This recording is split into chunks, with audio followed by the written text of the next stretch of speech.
하나님께 영광이 되는 감사의 예배라는 제목으로 하나님 말씀 함께 나누겠습니다. 제가 한 25년 전인가요? 제 부모님 결혼 30주년 때였습니다. 제가 선물을 잘 사지 않는 안 좋은 아들인데 그때는 제가 연구소 조교로 취업이 돼서 결혼 30주년이신데 선물을 하나 사야겠다 하고 서울에서 내려가서 대구 북부정류장에 내려서 꽃집에 갔습니다. 그래서 개운죽이라고 있죠. 개운죽 화분을 하나 샀는데 5만 원이나 하더라고요. 그래서 아이고 5만 원, 제 월급이 그때 30만 원인데 35만 원 계산이 되는 거죠. 그래서 결혼 30주년이신데 사야겠다. 사서 그거를 안고 돈이 아까우니까 걸어서 집까지 갔습니다. 집에 가서 부모님께 결혼 축하드립니다 라고 드렸어요. 제 어머니 반응이 지금도 잊을 수가 없습니다. 왔나 하시면서 그걸 받으시고 방구석에 그대로 두셨어요. 그리고 하시던 대로 음식 장만을 하신 거죠. 전 나름 서운했습니다.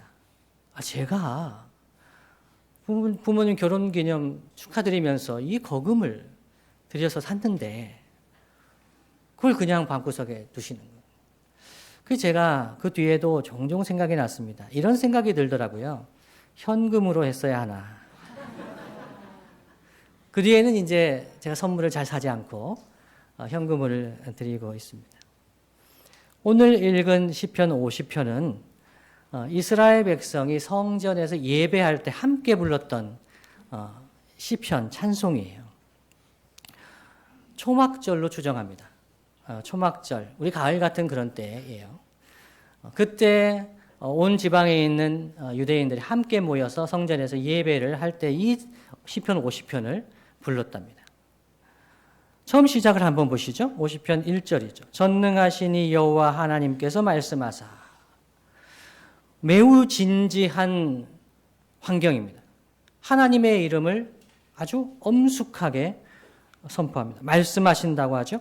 해 돋는 데서부터 지는 때까지 세상을 부르셨도다. 천지 만물을 부르시는 하나님 말씀하시죠.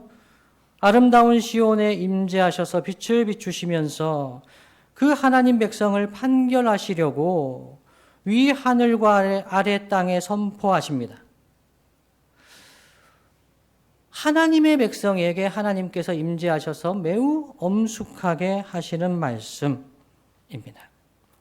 이 시편 50편은 하나님과의 언약 관계를 재확인하고 회복하기 위한 노래다. 이렇게 시편을 분류를 합니다. 하나님과 하나님 백성은 언약을 맺은 백성이라고 이야기를 해요. 언약은 쉬운 말로 약속을 했다는 것이죠. 전능하신 하나님께서 그 백성에게 말씀하셔서 그 백성을 하나님 백성 삼으시고 하나님은 그들의 왕이 되시고 주인이 되셔서 그 백성과 관계를 맺으셨습니다. 그 언약 백성에게 하시는 말씀이 오늘 말씀 50편인데요. 그 언약 관계에 하나님과의 관계에 뭔가 문제가 생겼다는 것이 이 시편의 배경입니다. 그래서 언약을 체결할 때 시내산에서 언약을 체결할 때처럼 그러한 엄위한 하나님의 그 임재, 말씀이 이 환경에 기록이 되어 있습니다. 무엇이 문제였을까요? 이 말씀을 하시는 대상은 내 백성이라고 부르시는 하나님의 백성입니다. 7절 말씀 보시면 내 백성아 들을지어다 이렇게 외치십니다. 내 백성아 들을지어다. 친밀하게 내 백성이라고 하나님 백성이라고 부르시지요. 이 백성은 5절에 보시면 이르시되 나의 성도들을 성도라고도 부르십니다. 나의 성도들을 내 앞에 모으라. 그들은 제사로 나와 언약한 이들이니라 말씀합니다. 하나님과 제사로 예배로 언약의 관계를 맺은 하나님의 성도들, 하나님의 백성들을 부르고 계시는 거죠. 제사로 하나님과 언약한 이들이다. 어떤 의미입니까? 이 하나님 백성의 정체성이 제사에 있다는 겁니다. 이 제사는 구체적으로 유월절 어린 양의 피를 문설주와 좌우 임방에 발라서 애굽 땅에서 종살이하던 그 백성을 하나님께서 그 권능의 손으로 구원하여 주신 그 하나님의 구원 때문에 하나님의 백성이 되고 성도가 된 백성이라는 것. 이것이 그 백성의 정체성이다. 그래서 제사로 하나님과 언약한 백성이다. 이렇게 말씀을 하는 거죠. 다른 말로 하면요. 이 희생 제사가 그들의 정체성이라는 것은 그 유대인이 이스라엘 백성이 다른 민족들보다 더 뛰어나서 탁월해서 더 윤리적으로 탁월해서 더 능력이 있어서 하나님 앞에 잘 살았기 때문에 구원받은 백성이 아니라 그 백성이 하나님 말씀 순종해서 그 언약의 말씀에 순종해서 유월절에 그 어린 양의 피를 좌우 운솔주와 좌우 임방에 바르면 구원하여 주신다는 하나님의 그 말씀을 듣고 순종한 백성, 그 백성을 하나님 백성 삼으셨다는 것을 말씀합니다. 그것이 그 하나님의 백성 성도의 시작이요 정체성이었습니다. 그 하나님께서 그 성도들에게 두 가지를 오늘 말씀하시는데요. 23절에 요약이 되어 있습니다. 50장 23절 한번 볼까요? 한번 함께 읽겠습니다. 시작.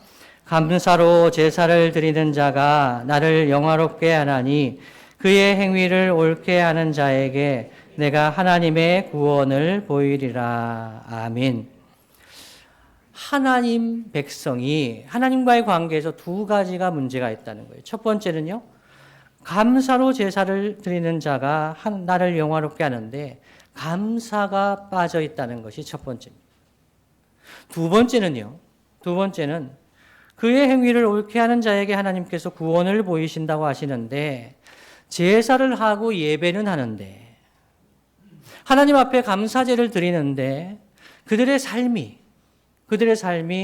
하나님께 순종하지 않고 그 행위가 문제가 있다는 것이죠. 즉 언약의 말씀에 순종하지 않는다는 것입니다. 이 두 가지를 하나님께서 시편 50편을 통해서 지적을 하시는데요. 오늘은 감사로 제사를 드리는 것에 관해서만 한번 살펴보겠습니다. 여러분, 우선 하나님은 그들의 재물 때문에 그들을 책망하지는 않으신다고 말씀합니다. 8절입니다. 나는 내 재물 때문에 너를 책망하지는 아니하리니 내 번제가 항상 내 앞에 있음이로다 말씀합니다. 우리는 재물 때문에 하나님이 책망하실까? 추수감사주일인데 헌금 때문에 하나님께 책망하실까? 하나님은 그런 거 가지고 책망하지 않으신다는 거예요. 우리는 좀 부족한 것 같아도 하나님은 더 중요하게 생각하시는 것이 있다는 거죠. 왜 재물 때문에 책망하지는 않으실까요? 그들이 제사를 잘 드렸기 때문에, 재물이 풍족했기 때문에 그럴 수도 있겠습니다. 그러나 기본적으로 하나님은 뭔가 부족해서 재물을 요구하시는 하나님이 아니시기 때문입니다. 오늘 읽은 말씀에 보면 하나님의 성도들의 집에서 수소나 수렴소를 가져가시려고 하시는 것이 아니다 말씀합니다.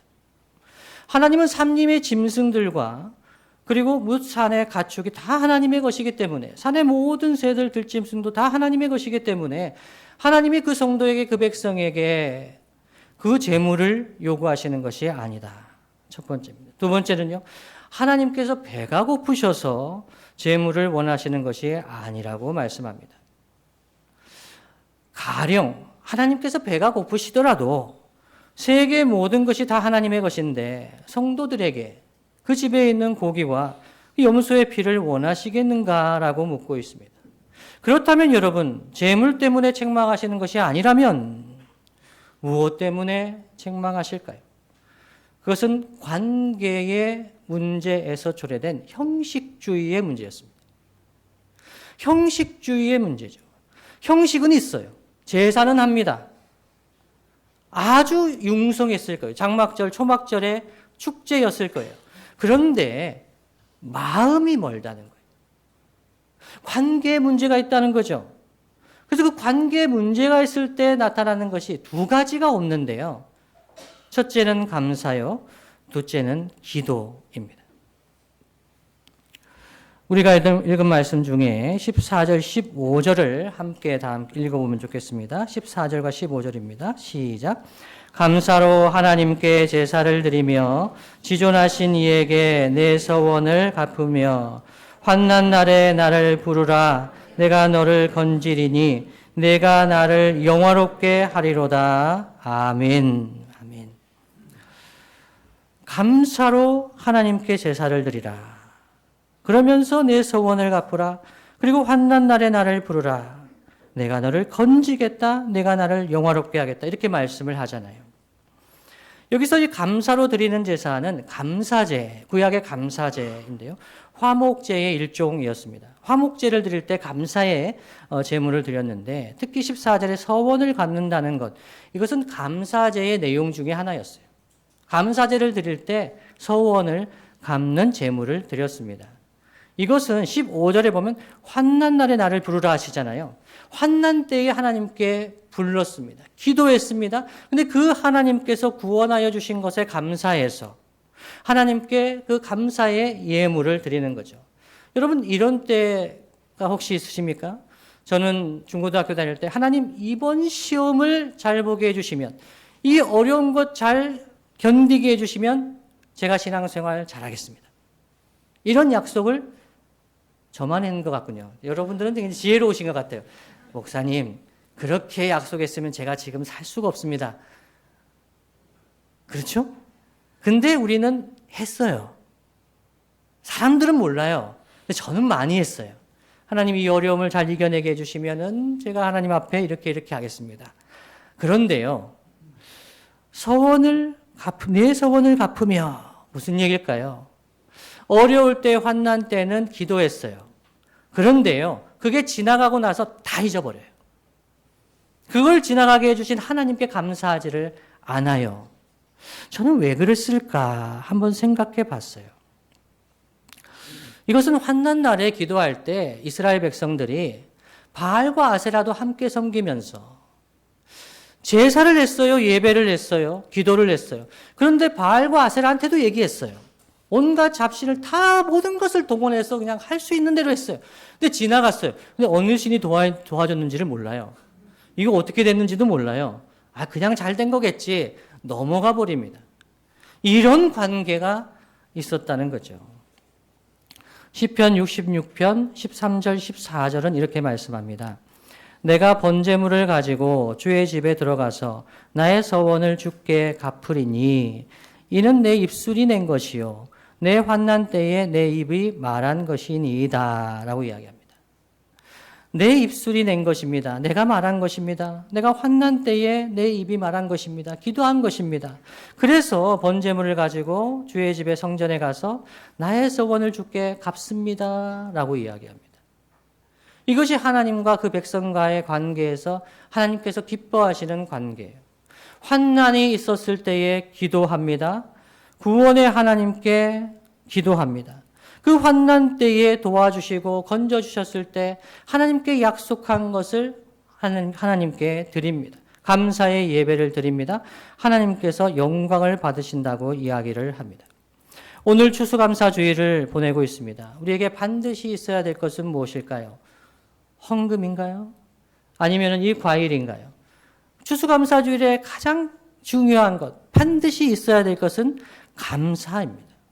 하나님께 대한 감사입니다. 예배에 나와왔더라도 하나님께 대한 감사가 없을 때 우리의 마음속에 뭔가 문제가 있는 것이죠. 헌금도 감사의 한 표현일 뿐입니다. 14절을 보시면 14절에 감사로 하나님께 제사를 드리며 할 때에 히브리어 원문에는 목적어가 감사입니다. 감사를 드리라는 거예요. 감사를. 제물을 드릴 때 감사의 방식으로 하라는 얘기가 아니에요. 원문은 감사를 드리라. 이렇게 말씀하고 있습니다. 그런데요, 우리의 영혼에 병이 들거나 죄가 있을 때 감사가 사라집니다. 우리가 영혼을 진단할 때, 내 영혼을 진단할 때, 내가 어떤 상태에 있는가 진단할 때 감사가 없는 것은 우리의 영혼이 병든 모습입니다. 로마서 1장 21절에 이렇게 말씀합니다. 하나님을 알되 하나님을 영화롭게도 아니하며 감사하지도 아니하고 오히려 그 생각이 허망하여지며 미련한 마음이 어두워졌나니 말씀합니다. 하나님을 아는데 하나님을 영화롭게 하지 않는다. 그러면서 감사하지도 않는다라고 이야기를 하는 거죠. 그래서 우리의 마음을 보면서 감사가 있는지를 살펴보아야 되는 거죠. 감사가 없을 때 하나님을 떠나고 우리의 생각이 허망하여지고 미련한 마음이 어두워진다 말씀을 합니다. 그런데 여러분, 목사님, 감사할 일이 없을 때는 어떻게 해야 하나요? 이렇게 질문하실 수가 있습니다. 감사할 일이 없습니다. 너무나 힘든 삶을 살고 있습니다. 여러분, 만일 감사할 일이 없을 때, 감사가 안 될 때, 여러분, 큰 문제가 없는데도 감사가 안 되면, 다시 한번 말씀드릴게요. 큰 문제가 없어요. 큰 문제가 없는데도 감사가 안 되면, 그러면 우리의 마음이 건강하지가 않은 겁니다. 그럴 때는 일단 받은 복을 세워봐야 됩니다. 지난주일에 나눔교회 송경원 목사님 말씀하실 때 말씀하셨지요. 받은 복을 세워보아야 합니다. 큰 문제가 없는 데입니다. 전제는. 받은 복을 한번 세워보지요. 저는 이렇게 한번 적어봤어요. 사지 멀쩡하게 걸어다니는 것, 크게 아픈 곳이 없는 것, 빚이 있어도 감당할 만한 것, 남편, 아내, 자식이 집 나가지 않고 집에 돌아오는 것. 감사하죠? 또 뭐가 감사할까요? 법원에서 고소 고발장이 날아오지 않는 것. 제가 예전에 받아본 적이 있거든요. 그냥 머리가 하얘져요. 고통스러운 거예요. 그러니까 법원에서 고소 고발장이 안 날아오는 것만 해도 너무 감사한 거예요. 서울에서 먹고 자고 생활할 수 있는 것. 물론 경기도에서 오시는 분도 있죠. 수도권으로 바꿔볼게요. 수도권에서 먹고 자고 생활할 수 있는 것. 너무 감사한 거죠. 너무 감사한 거죠. 여러분 또 뭐가 감사하세요? 큰 일이 없는데 감사한 것 있으시잖아요. 이 정도면 정말 감사한 겁니다. 정말 감사한 거예요. 그런데 마음의 감사가 부족하잖아요. 마음이 건강하지 않은 거라고 보시면 돼요. 그런데 여러분, 만일 문제가 있습니까?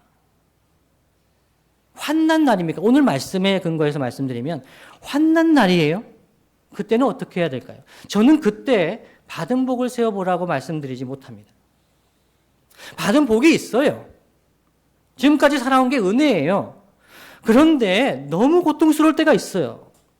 직장에 문제가 있고 자녀의 문제가 있고 그리고 진하게 그런 위기가 있고 경제적으로 큰 어려움을 당할 때가 있어요. 감당하기 힘든 일이 환난이 있을 때가 있어요. 그때 저는 한가하게 받은 복을 세워보라고 얘기하지 못해요. 하나님은 뭐라고 말씀하시죠? 환난 때에 받은 복을 세워보라고 얘기하지 않으세요. 환난 날에 나를 부르라 말씀하세요. 환난 날에 나를 부르라. 내가 너를 건지리니 내가 나를 영화롭게 하리로다 말씀이에요. 저는 말씀 준비할 때 23절 가지고 시작을 했어요. 감사로 제사를 드리는 자가 나를 영화롭게 하나니. 저는 쉬운 설교가 될 줄 알았어요. 아, 감사를 드리면 하나님 영화롭게 하는 거다. 근데 설교를 준비하면서 묵상하면서 쉽지가 않아요. 감사할 수 없는 때가 있어요. 환난의 때가 있잖아요. 그래서 이 중간의 말씀을 보니까 하나님은 이 환난의 때에 감사라고 하시잖아요. 환난의 때에는 나를 부르라고 하시는 하나님이에요. 내가 너를 건지겠다고 하시는 하나님이에요. 구원의 하나님을 부르며 기도해야 할 때입니다. 그러면 건져주신다고 약속하고 있어요. 여러분, 감사하지 않는 것이 우리의 영혼이 병들었다는 증거이지만 환난의 때에 하나님의 자녀로서 하나님의 자녀인데 환난의 때에 기도하지 못하는 것, 아니요, 기도하지 않는 것, 이것도 우리의 영혼에 병이 들었다는 증거입니다. 하나님의 자녀는 환난의 때에 기도할 수 있어야 해요. 그래서 오늘 말씀 우리의 삶 가운데 적용해 본다면 세 가지로, 추수감사주일에 세 가지로 한번 이걸 꼭 기억했으면 좋겠습니다. 첫 번째는요, 하나님은 우리를 구원하시기를 기뻐하십니다.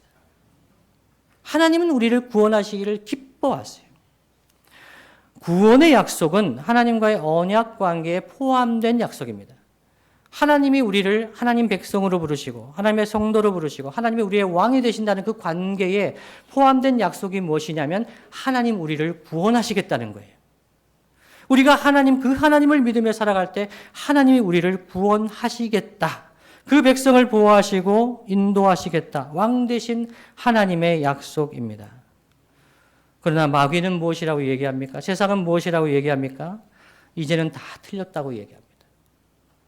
이제는 소망이 없다고 이야기합니다. 심지어 우리가 매일 성경 욥기를 묵상하고 있지 않습니까?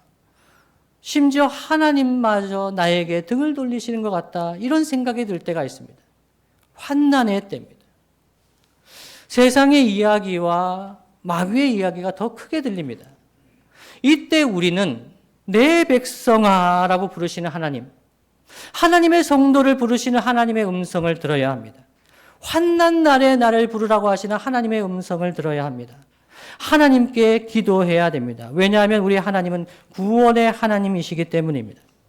주 예수 그리스도를 우리가 믿지 않습니까? 예수님의 이름의 뜻이 무엇일까요?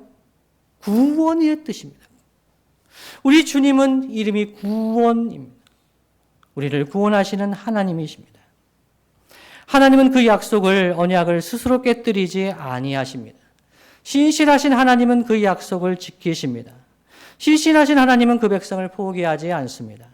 그래서 반드시 기억해야 될 것. 첫 번째는 하나님은 우리를 구원하시기를 기뻐하신다는 것입니다. 두 번째는요, 그 구원의 하나님은 우리가 어려울 때 기도하기를 원하신다는 거예요. 기도하는 것을 기뻐하신다는 거죠. 15절에 환난 날에 나를 부르라 내가 너를 건지리니 내가 나를 영화롭게 하리로다 말씀합니다. 하나님 이 약속에 의지해서 기도해야 합니다. 하나님은 이런 기도를 기뻐하십니다. 제가 두레교회 온 지 벌써 11개월 되니까 제 아들이 몇 명인지 아시죠? 예, 많이 다 저를 조금 아시네요. 3명이잖아요. 질문 한번 드릴게요. 삼형제가 저한테 뭘 사달라고 하면 제가 기쁠까요? 슬플까요? 기쁘죠? 제가 지난번에 말씀드린 적이 있어요. 삼형제가 저한테 뭘 사달라고 하면 기뻐요. 왜 그럴까요? 1번, 제가 사줄 정도의 능력이 있다고 생각하는 거죠? 아멘이 아니군요. 지금 믿음이 안 생기시네요. 근데 저는 그렇게 느낀다는 거예요. 저는. 왜냐하면 제 아버지가 사업 실패하셨을 때 초등학교 5학년 때거든요. 그 뒤로 제가 아버지께 뭘 사달라고 한 적이 없어요. 왜 그럴까요? 아버지는 사주실 수가 없다. 아버지는 돈이 없으시다. 담배도 사실 돈이 없으셨기 때문에 꽁초를 주워 피우셨어요. 무슨 말씀인지 아시겠어요? 그러니까 극빈이에요, 극빈. 그 상황에서 아버지한테 제가 뭘 이렇게 요청한다는 것은 없는 일이 없어진 거예요, 저는. 그래서 제가 예수님 믿고 신앙생활하면서도 기도가 약해요. 왜 그럴까요? 아유, 하나님 아버지 바쁘신데 세상에 많은 성도들이 기도할 텐데 왜 나까지 기도해가지고 하나님이 힘드시게 하나? 이런 생각이 제가 있었던 거죠. 왜 그럴까요? 제가 육신의 아버지의 모습으로 하나님을 본 거예요. 그런데 제가 결혼해서 아이를 낳고 아이들이 저한테 아빠 뭐 사주세요. 너무 기쁘더라고요. 첫 번째, 제가 사줄 수 있을 거로 생각한 거죠. 너무너무 사주고 싶어요. 그런데 제가 사줄 수 없어요. 그럼 어떡할까요? 1번, 그런 거는 사달라고 하지 마라. 네가 알바해서 돈 벌어서 네가 사라. 1번. 2번, 함께 기도하자. 우리 아버지 계시잖아. 우리 아버지 하나님께 기도하자. 몇 번일까요? 2번이에요. 2번이에요. 제가 사줄 돈은 없어요. 사줄 수가 없어요. 그렇지만 제가 나쁜 거가 아니라면 기도하자 할 수 있는 거잖아요. 하나님은 우리가 어려울 때 환난 때에 기도하는 거 귀찮아하지 않으세요. 잘 왔다고 하세요. 잘했다. 나를 믿는구나.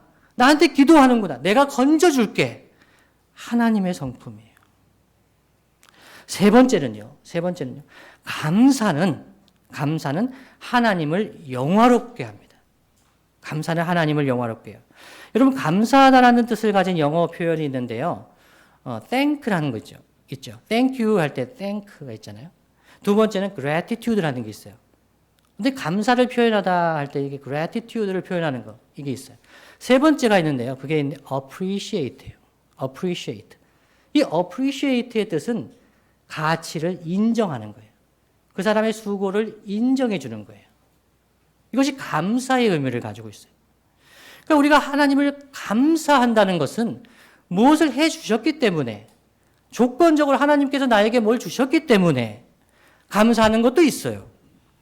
그런 것도 감사하죠. 그런데 우리가 하나님을 감사할 때에 근본적으로 중요한 것은 하나님을 인정하는 거예요. 하나님은 나의 구원의 하나님이십니다라고 인정하는 거예요. 제 아들들이 어려운 일이 있을 때 아빠한테 와서 이야기를 할 때는 아빠로 인정한다는 거예요. 돈은 없는 건 알아요, 애들도 이제는. 그렇지만 아빠로 인정하는 거죠. 함께 기도해 달라는 거죠.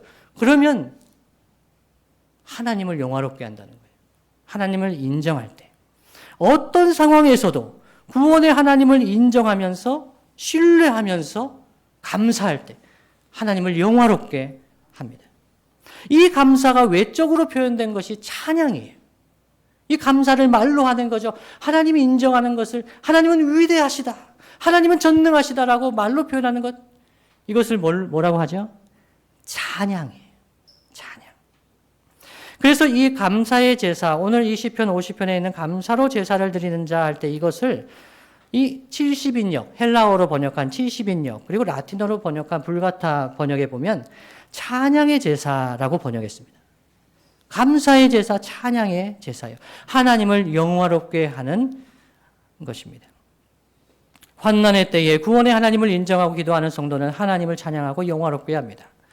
다니엘서 6장 10절에 다니엘은 이렇게 기도했습니다. 다니엘이 이 조서에 왕의 도장이 찍힌 것을 알고도 자기 집에 돌아가서는 윗방에 올라가 예루살렘으로 향한 창문을 열고 전에 하던 대로 하루 3번씩 무릎을 꿇고 기도하며 그의 하나님께 감사하였더라 이야기합니다. 다니엘이 다른 신에게 기도하고 절하면 사자굴에 넣겠다.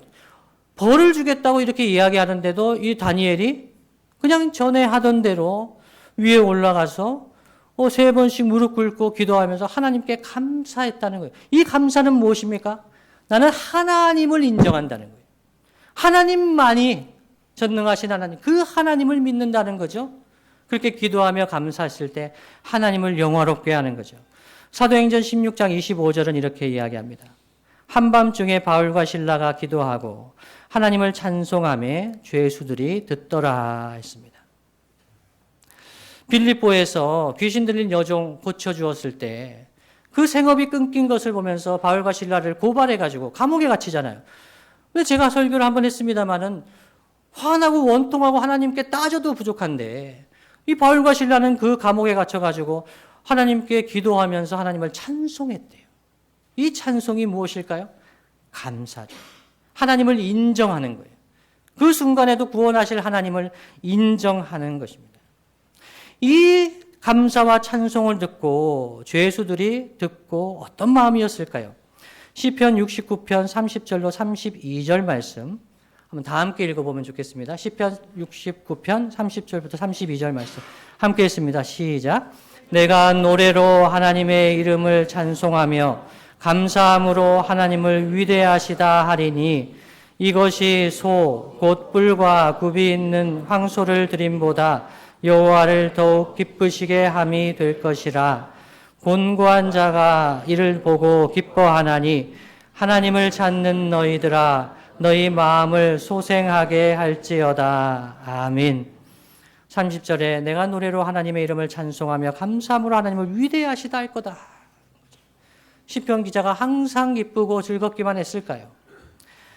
하나님의 이름을 찬송하며 감사하며 위대하시다 하겠다. 결단이 들어가 있는 거죠. 이것이 소를 드리는 것보다 황소를 드리는 것보다 여호와를 더욱 기쁘시게 함이 될 것이라고 믿었어요. 그러면서 32절을 주목하기를 원합니다. 근데 그때 그 찬송을 듣고 곤고한 자가 이를 보고 기뻐하나니라고 이야기합니다. 여기서 이 곤고한 자는 어떤 사람일까요? 이 곤고한 자는 히브리어로 아나빔이라는 단어인데요. 이 세 번역에서는 온유한 사람들로 번역을 해요. 그런데 온유한 사람들보다는 곤고한 자가 더 적합합니다. 왜냐하면 이 아나빔이란 단어의 기본적인 뜻이 억눌린 자들이란 뜻이에요. 억눌린 자들. 억눌려서 온유할 수밖에 없는 자예요. 그래서 이 기본적인 뜻은 억눌렸다, 가난하다, 비천하다, 괴롭다는 뜻이에요. 하나님이 위대하시다고 찬송하면서 감사할 때 그 찬송과 감사를 듣고 곤고한 자가, 억눌린 자가, 가난한 자가, 비천한 자가, 고통 중에 있는 자가 그 찬송을 듣고 욕을 하는 게 아니라 힘이 난다는 거예요. 함께 기뻐한다는 거예요. 왜냐하면 구원의 하나님을 높이는 이 감사, 기쁨은 힘이 있기 때문이에요. 곤고한 자를 살립니다. 곤고한 자를 회복시킵니다. 그래서 하나님께 감사하며 찬송하며 하나님을 인정하는 자리, 그곳에 곤고한 자들이 올 때 그들이 회복이 됩니다. 그것이 예배의 자리입니다. 추수감사절에 우리가 하나님 앞에 예배합니다. 감사합니다. 찬송합니다. 우리가 하나님을 영화롭게 하고 하나님을 인정하며 기도하고 찬송할 때 곤고한 자가 이 자리에 와서 기뻐합니다. 힘이 납니다. 이것이 우리가 드려야 할 예배입니다. 그런데요, 우리가 하나님을 제대로 예배하지 못할 때, 하나님께 대한 감사가 형식주의에 빠질 때, 그때 사람들이 곤고한 자가 이 자리에 오지 못합니다. 나는 감사할 수 있는 상황이 아닙니다. 난 너무나 고통스러워요. 환난을 당했어요.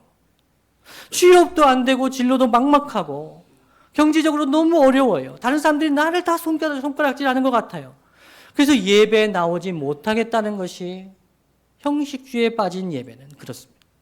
그러나 우리가 그 어떤 어려움의 순간에도, 고통의 순간에도 구원의 하나님을 바라며, 구원하실 하나님을 바라며 하나님을 찬송하며 감사하며 예배할 때 곤고한 자가 그것을 듣고 기뻐합니다. 그들의 영혼이 회복이 됩니다. 그런 예배를 통해서 하나님께서 영광을 받으십니다. 그런 의미에서 볼 때 추수감사절에 드리는 감사의 예물은 하나님께 감사할 수 없는 환난을 당한 어려운 이웃들을 위해서 사용되면 참 좋겠습니다. 그래서 어느 교회는 추수감사절의 헌금은 미리 광고를 합니다. 이 헌금은 어려운 이웃들을 위해 사용하겠습니다 라고 하는 이유가 그렇습니다. 우리의 감사가 우리만의 감사가 아니라 우리만 즐거워하고 감사하는데 우리 주변의 사람들은 그것을 들으면서 상대적으로 결핍한 것, 상대적으로 고통스러운 것 더 깊어진다면 그것은 하나님이 기뻐하시는 감사가 될 수 없는 것입니다. 말씀을 마무리하겠습니다. 여러분, 부모님께 무엇이 영광이 될까요? 저는 개운죽 그 화분 하나 들고 가서 하나님, 그 부모님께 기쁨이 되기를 바랬어요. 근데 제가 살아오면서 정말 부모님께 영광이 되고 정말 기쁨이 되는 것은 무엇일까 생각을 했습니다. 여러 가지가 있겠죠.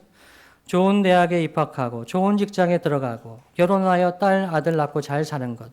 여러분, 이것이 부모에게 영광이 됩니까? 예, 여기 계신 분들은 다 아니라고 얘기하시네요. 표정으로. 그거는 그들이 좋은 거죠. 자녀들이 좋은 거예요. 그게 무슨 큰 영광이 됩니까? 그 정도가 우리가 기뻐하는 겁니까? 부모가 되어서 아이들 키워보니까 정말 제가 인생 잘 살았구나. 그것은 아이들이 선물 가져올 때가 아닙니다. 아이들이 마음을 다해서 저에게 감사를 표현할 때 전 정말 기쁩니다. 내 인생 헛살지는 않았구나. 아이들이 형식주의가 아니고요. 예, 부모 어버이 주일이니까 뭐 선물 이런 거 말고요. 마음을 담아서 아빠 고마워요. 왜? 선물 줘서요? 이런 조건적인 게 아니고요. 아빠 고마워요. 뭘 고마워? 아빠 너 학원도 잘 못 보내주고 너 뭐 좋은 거 잘해주지도 못하고 너 재수도 못 시키고 뭐 부족한 것뿐이잖아요, 부모로. 그런데 아니요, 아빠가 내 아빠라서 고마워요. 엄마가 내 엄마라서 감사해요. 그럴 때 정말 기쁩니다. 하나님은 어떠실까요? 우리가 하나님 앞에 감사하고 하나님 앞에 예배할 때 우리가 하나님 앞에 어떤 마음으로 나아갑니까? 오늘은 추수감사주일입니다. 다른 무엇보다도 우리가 추수감사절 찬양 축제도 하고 여러 가지를 하잖아요. 다른 무엇보다도 하나님께 감사하는 저와 여러분 되시기를 간절히 바랍니다. 진심으로 감사했으면 좋겠습니다. 하나님께서 우리의 하나님이신 것을 감사하고 구원의 은혜에 감사하고 임마누엘 동행해 주신 하나님께 감사하고 베풀어 주신 하나님의 은혜에 감사했으면 좋겠습니다. 그러나 여러분 환난 중에 있습니까? 감사가 잘 안 되시는 분 있으시죠? 오늘 이 예배에 나올 수 없다고 저에게 문자를 보낸 분이 있어요. 너무 고통스러워서, 너무 힘들어서 나오지 못하는 우리 성도들이 있어요. 그들에게 필요한 것은 무엇이죠? 하나님께 기도하는 거예요. 함께 기도하는 거예요. 그들의 아픔과 고통을 함께, 형제자매들의 고통과 아픔을 함께 하면서 환난 날에 부르짖어 기도하는 것을 하나님께서 기뻐하시는 것입니다. 오늘 하루 살아가는 동안에 온종일 감사의 찬양을 올려드리고 마음이 힘든 자, 그 찬양을 통해 기뻐하게 하시고 우리의 일평생이 하나님을 영화롭게 하는 저와 여러분 되시기를 예수님의 이름으로 축복합니다.